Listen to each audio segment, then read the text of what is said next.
रज रानी शरीर में चरणामृत पीते हो, ठसक है प्यारी जू के चरणारविंद की। ए कल्याण परम पदे।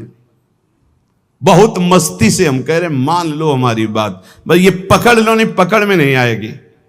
अंतर की वृत्ति प्रभु में जुड़ जाए, अपनापन हो जाए, स्मृति अखंड जुड़ जाए, वो धाम से, नाम से, रूप से, लीला से, अंतर की वृत्ति, हमारा सारा का सारा भाव सत्संग का अंतर की वृत्ति से रहता है। तुम पौशाला खोलो, औषधालय खोलो, बड़ी व्यवस्थाएं सब करो, ये सुकृत है, सुकृत पुण्य एक झटके में खत्म हो जाने वाला है। ना दान लेने वाले ब्राह्मण की गऊ आ गई, दान दे दिया, वापस नहीं दे पाए तो गिरगिट बन गए, एक झटके में खत्म होने।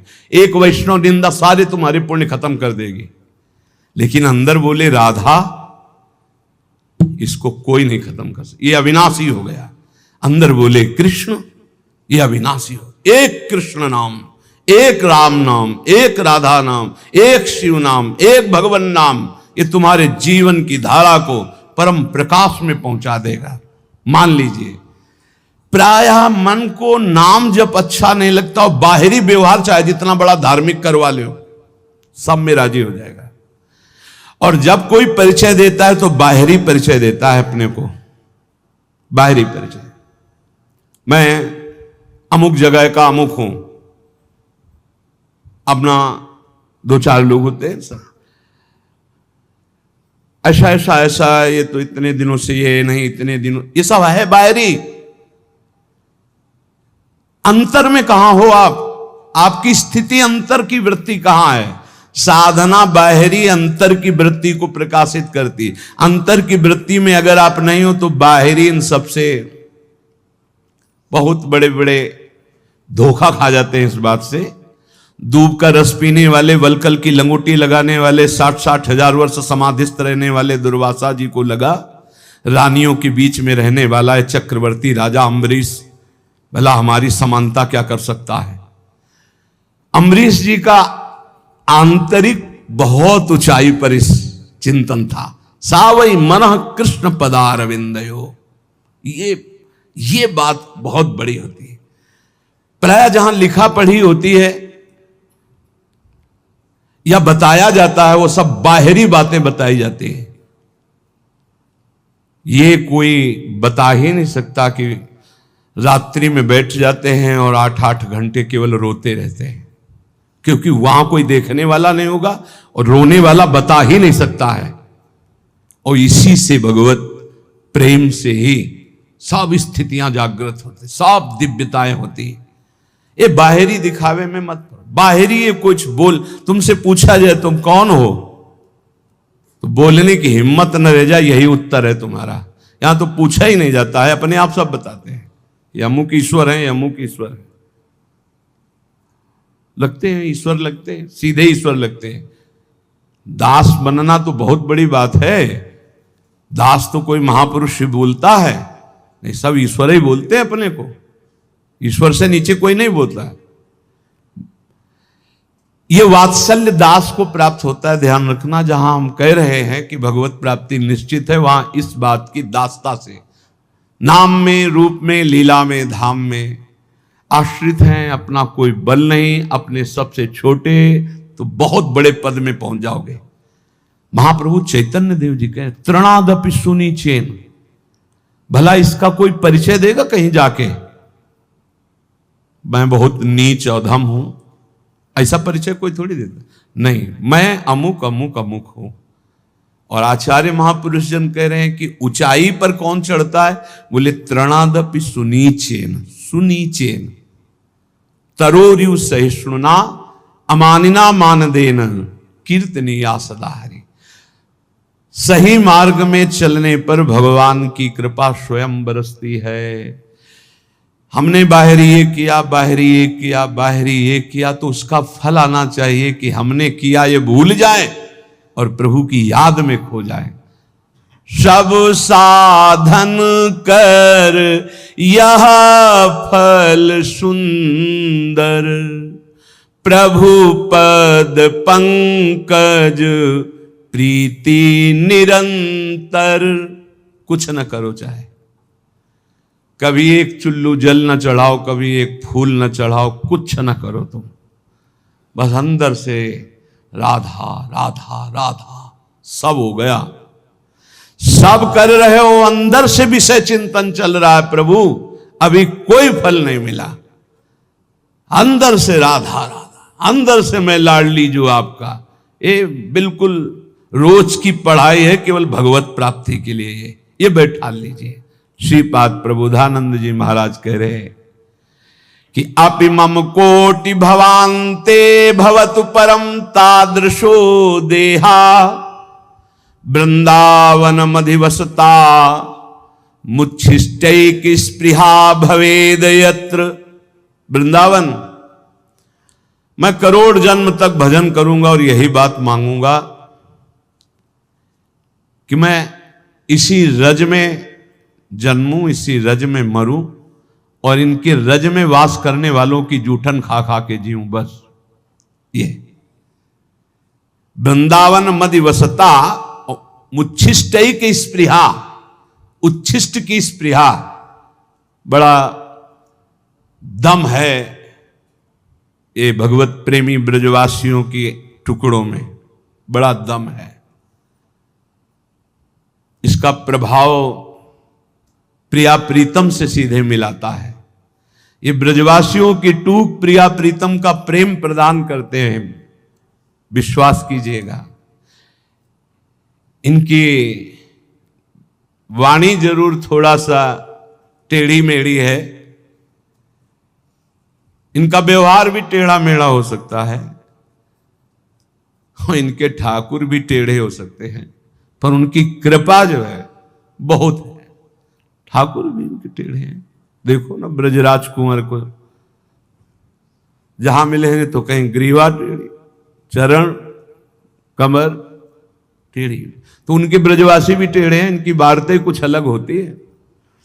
अपने स्वरूप में आ जाएं तो सही। हम तो पहली बार जब, तो हमें लगा भगवान के धाम के वासी ऐसे कैसे हो सकते हैं। शास्त्र नाम की तरह गालियां निकलती, शास्त्र नाम की तरह, जैसे ओम क्लीम देवा काम देवा नहीं शुरू होता है, गोपाल शास्त्र नाम, ऐसे उनके शुरू। हमने जिंदगी में तो कभी ऐसे भाषण सुने नहीं थे। गंगा किनारे थे ब्रजवासी, परस्पर बात करें तो हमें लगा कि टहलना चाहिए यहां से, तो बहुत कड़ुआ बोलते हैं। नहीं, बाद में पता चला, ध्रुवदास जी ने 42 लीला में लिखा हुआ है कि वेद की स्तुति से ठाकुर जितना नहीं रीझते, ब्रजवासियों की गाली से रीझ जाते। ए भाई, ठाकुर रीझ जाए तो हमें को रीझने में क्या परेशानी। ब्रजवासियों के टूक में बहुत बड़ी सामर्थ्य है प्रिया प्रीतम के प्रेम प्रदान करने की, बात पकड़ लेना। और गुरु कृपा से जब से ब्रजरज का सेवन हुआ तब से आज तक ब्रजवासियों के टूक मिलते रहते हैं। अब जा नहीं पाते तो कई घरों से भिक्षा आ जाती है, कई घरों से दो दो टुकड़े सबसे लेकर के। उधर पोषण आज भी ब्रजवासियों के टूक से ही होता है। श्रीपाद कह रहे करोड़ जन्म तक साधना करूंगा और यही मांगूंगा कि मैं वृंदावन में ही जन्मूं, वृंदावन की रज का सेवन करूं, वृंदावन के वासियों की जूठन पाऊं। वृंदावन मधिवसता, वृंदावन के बीच में रहूं, मुच्छिष्टे की स्पृहा, मेरी ये चाहत रहेगी, आवश्यकता रहेगी कि उच्छिष्ट ब्रजवासियों का पाऊं।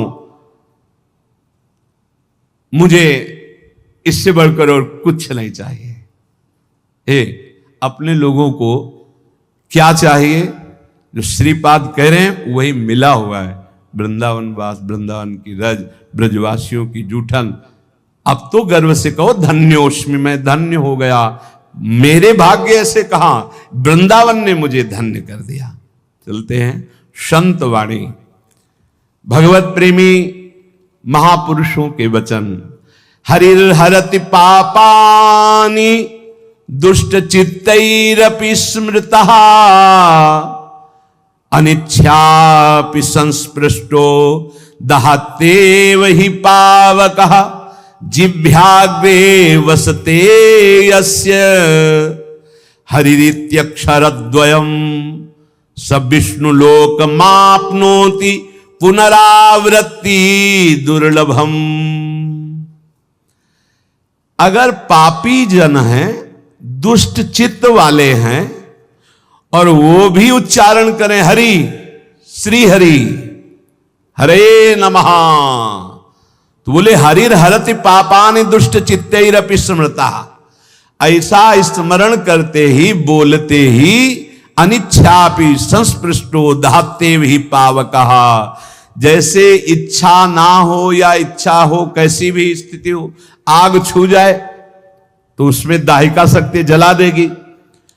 ऐसे ही कोई भाव नहीं है, कोई भक्ति नहीं है, लेकिन वो हरि हरि, हरे नमः ऐसा उच्चारण करता है, तो बोले दुष्ट चित्त वाले के भी सारे पाप नष्ट हो करके वो भगवत प्राप्ति का अधिकारी हो जाता है। जो हरि हरि हरि, और जो हरि रसना राधा राधा रट, और हरि की रसना जब राधा राधा रट रहे और फिर आप राधा राधा बोलेंगे तो आपको भगवत प्राप्ति, कौन सी दुर्लभ बात है। जिह्वाग्रे वसते यस्य हरिरित्यक्षरद्वयम, ये दो अक्षर हरि जिसकी जिह्वा के अग्रभाग पर विराजमान होते हैं, सा विष्णु लोक मापनोति पुनरावृत्ति दुर्लभम, उसका जन्म नहीं होगा दोबारा। वो विष्णु लोक बैकुंठ धाम को जाएगा जो हरि हरि बोलेगा, जो राधा राधा बोलेगा तो वृंदावन धाम आएगा। यह भगवत प्राप्ति कौन सी कठिन बात है। देखो ना, ये महापुरुषों के वचन है, शास्त्र कह रहा है, विश्वास कर लो। अगर निरंतर नहीं जप पाते हो तो जब याद आवे तब जपने लगो, जब भूल जाओ तो भूल जाओ, जब याद आवे फिर जपने लगो।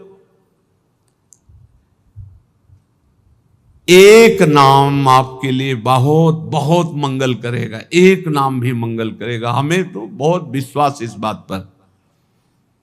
एक बार जिन नाम ली हित सो होय अति दिन, एक नाम त्रैलोक कहीं तारे। बहुत नाम की अपार महिमा है, थोड़ा तो बेपरवाह हो जाओ। एक बड़े महापुरुष हमें मिले थे, उन्होंने ये इसकी व्याख्या करके बताई थी, संतुष्टायन केनवा। बोले हर परिस्थिति में प्रसन्न रहो, कैसी भी एन केनवा, कैसी भी परिस्थिति हो। भजन हो रहा है तो ठीक है, नहीं हो रहा है तो हमारे अंदर ये बात तो है कि मैं श्री जी का हूं, प्रभु का हूं। संतुष्टायन केनवा, मैं भगवद आश्रित हूं, मैं कोई साधारण नहीं हूं, भगवान का अंश हूं और भगवद आश्रित हूं। अब अहम बैठा हुआ है कि मैं अमुक हूं, ये गड़बड़ है। अगर ये अहम बैठ जाए ना, प्रभु का हूं, भजन एक एक वृत्ति स्वाभाविक पकड़ लेगी।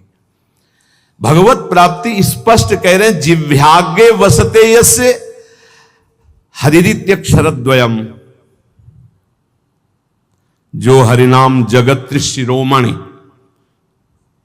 वंश बिना कबहू नहीं ले हो। हम तो श्री हरिवंश, श्री हरिवंश। हरि ये आधा, हरिवंश का आधा नाम, ये त्रिभुवन को तारने की सामर्थ्य रखता है।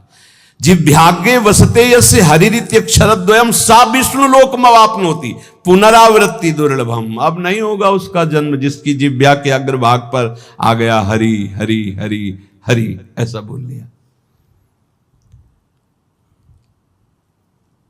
जब हम भगवान नाम जपते हैं, भगवत मार्ग में चलते हैं, तो कभी कभी हमारे गुरुजन हमको दंड देते हैं बिना अपराध के भी। वो बहुत से भगवत प्राप्ति के बाधक भाव को मिटियामेट करने के लिए होता है। तो यहां कह रहे हैं, पुंसाम श्लाघ्य तमम मन्ने दंडमर्हत्तमार्पितम यम न माता पिता भ्राता सुहृदश्चादि शांति। सांसारिक लोग गुरुजनों के भाव को जानते नहीं, इनके रिश्ते नाते में बड़ी दम होती है। पुंसाम श्लाघ्य तमम मन्ने दंडमर्हत्तमार्पितम यम न माता पिता भ्राता सुहृदश्चादि शांति। कोई भी माता पिता सुहृद भाई बंधु उतना प्यार नहीं करता जितना गुरु प्यार करता है। अपने पूजनीय गुरुजनों के द्वारा दिया हुआ दंड परम मंगल परम वांछनीय है। चाह करना चाहिए कि हमारे गुरुदेव हमारी त्रुटि को कभी क्षमा न करें, मुझे दंड दे। हे भगवान, मेरे गुरुदेव मुझे कभी क्षमा न करें, मुझे दंड दे, जिससे मैं निर्मल होकर गुरुदेव की आज्ञा पालन करने वाला बनूं। पुंसाम श्लाघ्यतमं मन्ये दंड मरहत्तमार्पितम। गुरु दंड दे दिए। कभी गुरु अपने कर कमल से एक दो चपत लगा दे तो एकांत में बैठ के इस बात के लिए रोना चाहिए कि आज जो गंगा स्नान से भी पवित्रता नहीं हो पाती मुझ जैसे अदम की, आज गुरु ने पवित्र कर दिया, आज पावन कर दिया गुरु ने। अपने पूजनीय गुरुजनों के द्वारा जो दिया हुआ दंड होता है वो जीव मात्र के लिए परम मंगल परम वांछनीय होता है। माता पिता भाई सुहृद ये मोह से युक्त होकर प्यार करते हैं, गुरु प्रेमवश। एक बार उड़िया बाबा की शरीर सेवा में एक संत भगवान रहते थे, तो कोई त्रुटि हो जाती है, अपराध बन जाते हैं देहाभिमान के कारण कहीं ना कहीं। बाबा ने बुलाया और कहा पहले आप सत्य बोलना, आपसे अपराध हुआ? उनका जी। तो दंड स्वीकार है, आज्ञा कीजिए, 3 वर्ष हमें मुंह मत दिखाना, कहीं भी हमारे सामने 3 वर्ष मत पढ़ना। अब जो रात दिन सेवा में रह रहे उनको 3 वर्ष के लिए तत्काल साष्टांग प्रणाम किया, निकल गए। जाकर के राम घाट की तरफ गंगा किनारे ऐसे रहने लगे। जो गंगा स्नान करने आते उन लोगों ने फिर झोपड़ी बना दी। कई कई दिन भिक्षा मांगने न जाते। महान, वो तो महापुरुष के समीप थे तो साधन पद्धति जानते ही थे, दिव्य साधना में संलग्न हो गए। तो एक बड़े महापुरुष वहां पास में रहते थे, तो लोगों ने बताया कि कोई बहुत उत्तम कोटि के साधक यहाँ तपस्या कर रहे हैं। नजदीक आए तो उन्होंने कहा अरे आप तो उड़िया बाबा की सेवा में रहते थे, आप तो उनका अपराध बन गया। तो गुरुदेव पर रो पड़े चिल्ला के। तो उनका सुनते हैं तुम कई कई दिन भिक्षा मांगने नहीं, बोले कुछ अच्छा नहीं लगता, जीना अच्छा नहीं लगता। सच्चे मानिए, इष्ट प्रेमी या गुरु प्रेमी को रात दिन चैन नहीं होती। जो मैं ऐसा जानती प्रीति किए दुख होए, नगर ढिंढोरा पीटती। मीरा जी कहती है जी प्रीति न करियो को। रात दिन यहां एक ही होता है, कब रात है कब दिन, कब रात है कब दिन है कुछ पता नहीं, कुछ रात दिवस का ऐसे ये ऐसा होता है। वो आए बाबा के पास और कहा बाबा संतों का हृदय इतना निर्मल होता है कि माखन से भी कोमल बताया गया है, ये क्या तरीका है आपका? आप अपने अंग सेवी को इतनी दूर 3 वर्ष के लिए कर दिया, उसका जीना मुश्किल है, कई कई दिन भोजन नहीं पा रहे। बाबा ने कहा उनकी चर्चा बंद करके कोई और चर्चा करो। अगर आप हमसे प्रियता रखते हो तो हमारी आज्ञा का पालन करो। वो संत लौट कर गए, बोले भाई पता नहीं क्या अपराध है आपका कि हमको तो साफ मना कर दिया कि आपकी चर्चा ही ना करें, अब और भी रहे। 3 वर्ष बाद जब आए बाबा के चरणों में रो के गिरे तो बाबा ने कहा काम हो गया? उनका हाँ प्रभु। बोले ये जो 3 जन्म में भी नहीं होता वो 3 साल में हो गया। गुरुजनों के द्वारा दिया हुआ दंड विधान जीव मात्र के लिए अत्यंत वांछनीय परम मंगलमय। बस मान ले, सच्ची मान लेना, सच्ची। माता पिता सुहृद भाई रिश्ते नाते मोह के बसीभूत है और गुरु प्रेम पूर्वक। बस ये बहुत कठिन है, बहुत कठिन है। अंदर की अगर सुई जरा भी शरणागति से हिली, बस वही परिचय देखा जाता है और कुछ नहीं। पतन तो तुम्हारा होने नहीं देंगे, चाहे तुम गाली दो, चाहे लाख कोस दूर जाओ। इतने बड़े हाथ है अजान बाहु भगवान के कि पतन तो तुम्हारा होने नहीं देंगे। वचन की शरणागत सही, झूठी शरणागति सही। जो कोई भक्ति करे कपट से उसको भी अपनाऊं, साम दाम और दंड भेद से सीधे रास्ते लाऊं, नकली से बनाऊं असली। यही तो मेरे मन में ठनी भगत मेरे मुकुटमणि।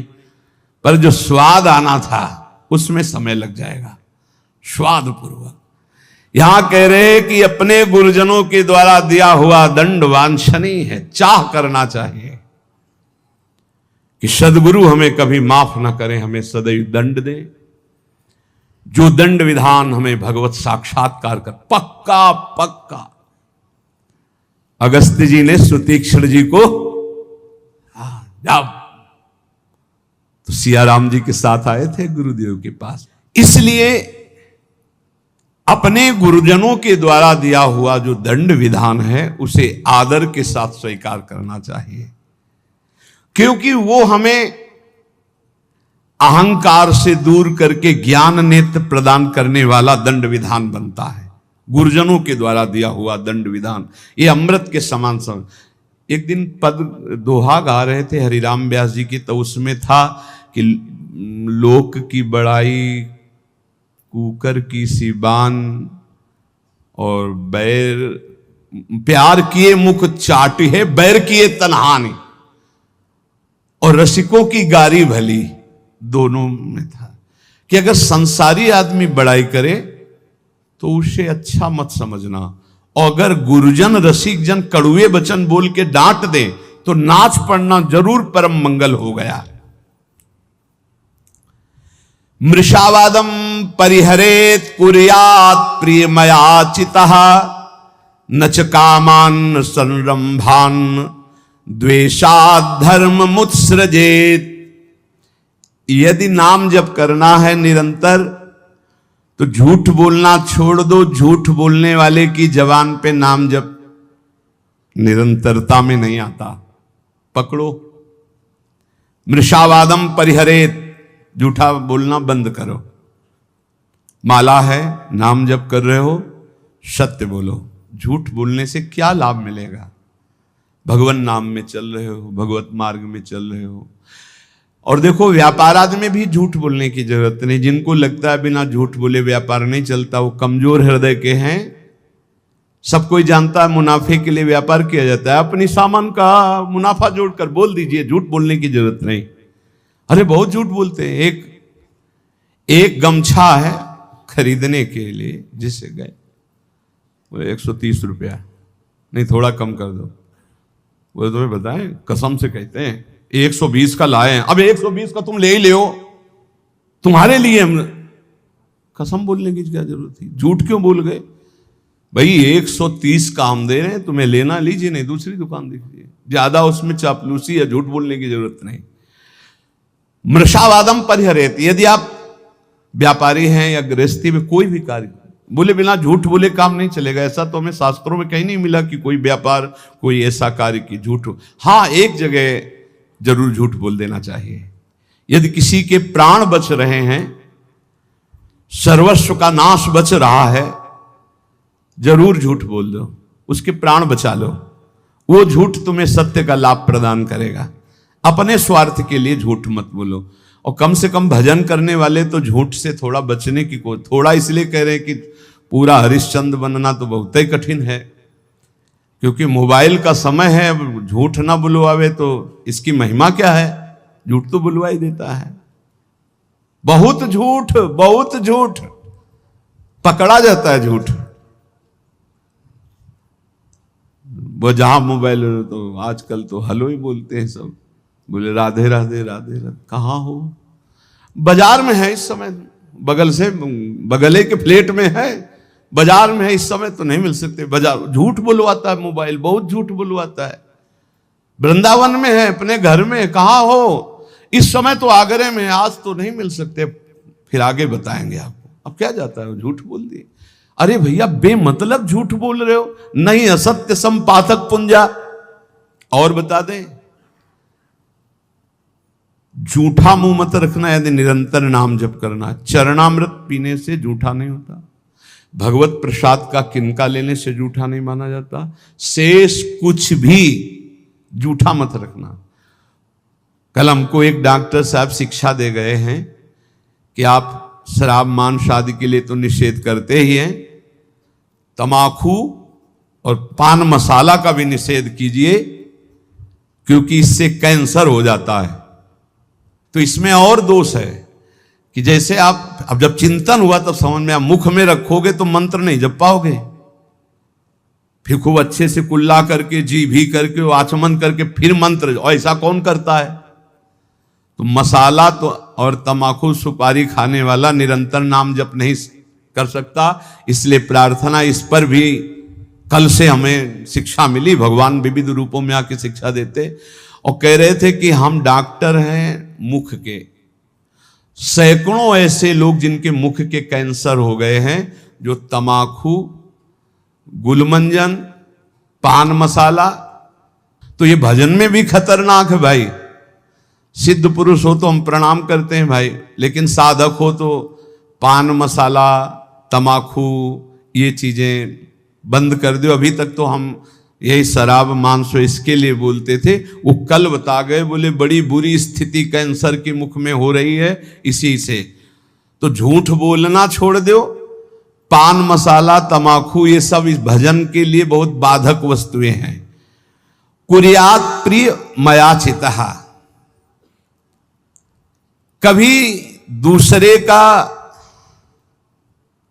अप्रिय न करे। अब यहां विचार करना है, दूसरा अपनी भावना से दुखी हो रहा है वो बात अलग है, हम कोई ऐसा अप्रिय कार्य, अप्रिय वचन, अप्रिय चेष्टा ना करें। न च कामान सरंभान द्वेषाधर्म मुत्सृजेत, कभी काम से पीड़ित होकर धर्म का त्याग न करें। कभी क्रोध से पीड़ित होकर धर्म का त्याग न करें। काम से पीड़ित होकर कभी दूसरे शरीरों का जो धर्म विरुद्ध है उनका सहवास न करे। क्रोध से पीड़ित होकर कभी पूज्य जनों को मारे पीटे ना, गाली गलौज न करे, उनका अपमान न करे। और द्वेष से कभी धर्म का त्याग न करे। द्वेष पूर्वक किसी का अहित, किसी का मंगल ना करे, तो निरंतर नाम चलने लगेगा। आप अभ्यास करो। तमाकू मसाला ना खाए, झूठ न बोले, पराई माता बहनों की तरफ काम दृष्टि से न देखे, या पराये शरीरों से काम भावना धर्म विरुद्ध न करे। क्रोध में आकर पूज्य जनों का अपमान न कर दे, कड़ुए वचन न बोल दे। द्वेष में आकर किसी का अहित न करे। तो नाम जब अभ्यास से बहुत जल्दी निरंतरता पकड़ लेता है।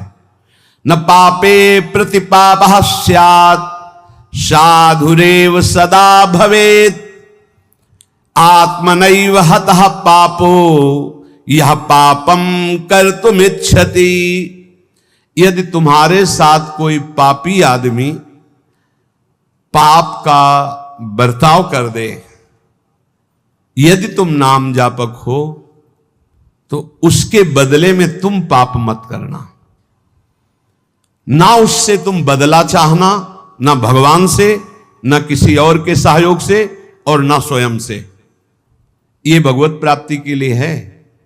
संसारी आदमी ऐसा नहीं करेगा। वो तो एक थप्पड़ का जवाब दो थप्पड़ में देना चाहेगा, लेकिन भक्त का स्वभाव ऐसा नहीं। कह रहे यदि कोई पापी आदमी तुम्हारे साथ कोई भी गलत बर्ताव, तो हमारा कर्तव्य है कि हम भगवान से प्रार्थना करें, हे प्रभु इसकी बुद्धि शुद्ध कर दो।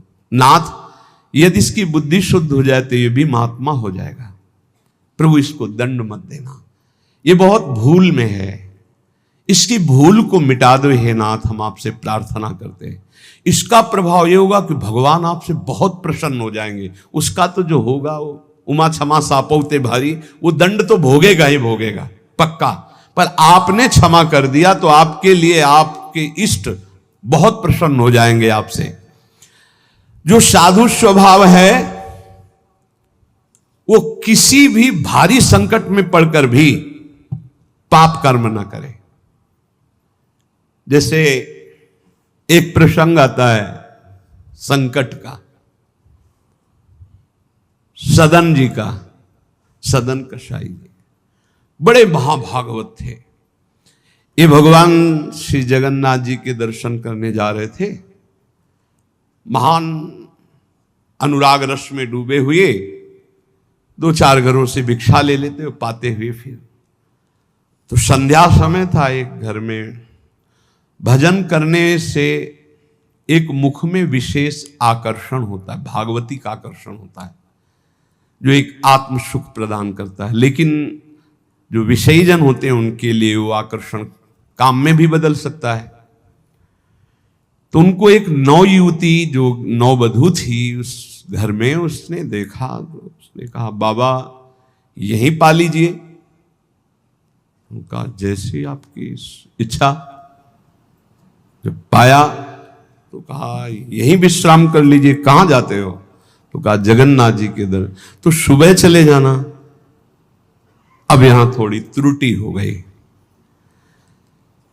बैरागी को सहसा किसी के घर में शयन करना निषेध है, या तो दरवाजे के बाहर, या देव मंदिर, या ग्राम के किनारे कोई वृक्ष, कोई ऐसा देवालय आदि में, अन्यथा या तो कोई वैष्णव महाभागवत, फिर भी उसके बाहर उसकी सैयाओं पर ना सोए जो घर गृहस्थी के हैं। सहज सरल चित्त तो उसी घर में शयन कर गए। उनको होगा कोई कमरा ऐसे, और अन्य बड़े घर होते हैं। रात्रि जब हुई तो उनकी वही नववधू आई, उसके पति थे, अभी नववधू हुई थी। उसने काम वेदना से पीड़ित होकर याचना की सदन से। सदन जी ने कहा कि तुम कैसी हो, तुम्हारे पति है फिर भी तुम ऐसी याचना करती हो। चली गई। तो उनको लगा कि शायद समझ आ गई हो, उसने जाके पति की हत्या कर दी। उसको लगा कि ये इसलिए बड़ा काम पापी स्वभाव का होता है। जब बुद्धि में बैठ जाता है कुछ भी पाप पूरे परिवार को मार सकता है, ऐसा है। बहुत ऐसी घटनाएं सुनने को मिलती हैं। वो आयुष ने कहा पति की हत्या कर दी, अब तो स्वतंत्र होना, अब तो भयरहित हो। तो उनका धूर्त कहें कि ये हमने कब कहा, ये महत अपराध करने वाली तो है। तो उसने कहा होश में अगर हल्ला मचा दिया तो जान से मार डाले जाओगे यहीं। उन्होंने विचार किया कि बात तो सत्य है। तो उनका धर्म में प्राण त्याग देना सही है, लेकिन अधर्माचरण करना सही नहीं। तो उनका देवी तो चाहे जो कुछ करना चाहे कर ले, पर मैं धर्म विरुद्ध आचरण नहीं करूंगा। उसने हल्ला मचा दिया। गांव के लोग एकत्रित हो गए। क्या ये साधु नहीं है, ढोंगी है, इसको हमने बड़े सम्मान से भोजन पवाया और अपने घर में वास दिया। ये रात्रि में कुछ धर्म विरुद्ध आचरण करना चाहा था, मेरे पति ने विरोध किया तो पति का गला काट दिया। अब मेरे साथ मनमानी करना चाहता था तो मैंने आवाज लगा दी, आप लोग मेरी रक्षा कीजिए। बंदी बना लिए गए, राज दरबार में पेश किए गए। राजा ने पूछा क्या आप अपराध किया? एक बार उन्होंने कहा कि नहीं। तो उस स्त्री ने कहा ये झूठा है, ये दम्भी है, पाखंडी है, साधु नहीं है, वो महापुरुष थे। राजा ने पुनः पूछा तुमने अपराध किया? तो उनका ये जो देवी कह रही उसी के अनुसार मुझे दंड दिया जाए, क्योंकि भगवान की इच्छा, इसीलिए सब विधान बना। तो दोनों हाथ यहां से काट लिए गए, हाथ कटवा लिया धर्म विरुद्ध आचरण। अब कुछ ऐसे लेप लगाए गए जिससे रक्त रुक गया। जगन्नाथ जी के दर्शन करने गए तो बहुत हंसे प्रभु से, क्योंकि वो सच्चे थे। उन्होंने कहा प्रभु आप जानते हैं, फिर भी ये लीला, अगर आज हाथ होते तो मैं हाथ जोड़कर आपको प्रणाम करता, पर स्वीकार करो आप हमारा। और जे ही ऐसे किया तो नवीन हाथ उनके प्रकट हो गए। सच्ची मानिए, कह रहे यहां कि आत्मनैव हता पापो यह पापम कर्तुम इच्छति, पापानाम विद्याधिष्ठानम लोभमेव द्विजोत्तम, लुब्धा पापम विवश्यन्ति नरा नाति बहुश्रुताः। किसी भी लोभ या किसी धर्म संकट में फंस करके भी पाप आचरण नहीं करना चाहिए। कभी कई तरह के ऐसे धर्म संकट भक्तों के जीवन में आते हैं, उस समय आप अपने आराध्य देव की निष्ठा में रहो। प्राण भी चले गए तो भगवान की प्राप्ति हो जाएगी, लेकिन धर्म भ्रष्ट हो गए तो क्या? पापाचरण से बचने की चेष्टा करो, निरंतर नाम जप करो, कोई व्यसन ना करो, सहसा झूठ मत बोलो, तो तुम्हारे हृदय में निरंतर नाम की वृत्ति स्थायी आ जाएगी। नाम चलने लगा तो हम जीत गए। नाम सर्वोपरि, चाहे जैसी परिस्थिति हो, नाम न छोड़ो, नाम पकड़े रहो, नाम तुम्हें पकड़ लेगा, नाम ही तुम्हारे हृदय में छा जाएगा, और जीवन का यही परम लाभ।